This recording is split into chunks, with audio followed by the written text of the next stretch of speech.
نحمده ونصلي علی رسولہ الکریم اما بعد۔ 3 روزہ سفر المظفر کورس کا تیسرا عنوان ہے ماہ سفر قرآن و سنت کی روشنی میں۔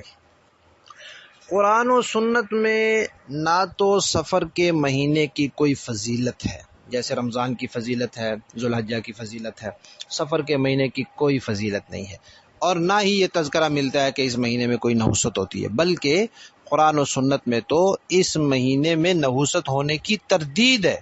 مسلم شریف کی روایت ہے، نبی کریم صلی اللہ علیہ وسلم نے فرمایا کہ سفر کے مہینے میں بیماری اور نحوست کا کوئی تصور نہیں، اسی طرح سفر کے مہینے میں آسمان سے بھوت اور بلاؤں کے نازل ہونے کا بھی کوئی حقیقت نہیں ہے۔ اسی طرح بخاری اور مسلم کی روایت ہے، آپ نے فرمایا کہ سفر کے مہینے میں بیماری، بدشگونی کا معنی آگے آ رہا ہے ایک سبق میں، اور نحوست اس کی کوئی حقیقت نہیں ہے۔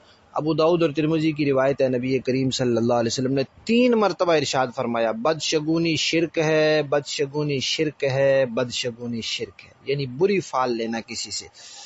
اس کا معنی آگے بتائیں گے انشاءاللہ۔ صحابہ کرام فرماتے ہیں کہ ہمارے دل میں اگر ہم میں سے کسی کے دل میں اگر بدفالی، بدشگونی کا خیال آ جاتا تھا تو ہم اللہ پر توکل کرتے تھے کہ اللہ کے کرنے سے ہوتا ہے، کسی اور چیز سے کچھ نہیں ہوتا۔ اور ایک روایت میں آپ صلی اللہ علیہ وسلم نے فرمایا کہ جس نے بدفالی پکڑی وہ ہم میں سے نہیں ہے۔ اور ایک حدیث قدسی ہے، یعنی اللہ تعالیٰ فرماتے ہیں کہ ابن آدم مجھے گالی دیتا ہے، مجھے تکلیف دیتا ہے۔ کیسے؟ وہ زمانے کو برا کہتا ہے، جی بڑا خراب زمانہ ہے، برا زمانہ ہے، حالانکہ اللہ فرماتے ہیں زمانہ تو میں نے بنایا ہے۔ تو سفر بھی اللہ نے بنایا ہے، سفر کا مہینہ، لہذا اس کو منحوس یا برا کہیں گے تو نسبت اللہ کی طرف جائے گی، یعنی اگر سفر کو منحوس کہیں گے تو گویا یہ اللہ تعالیٰ کو برا کہنا، اللہ تعالیٰ کو گالی دینا، ان کو تکلیف دینے اور اللہ تعالیٰ کو ناراض کرنے کا سبب ہے۔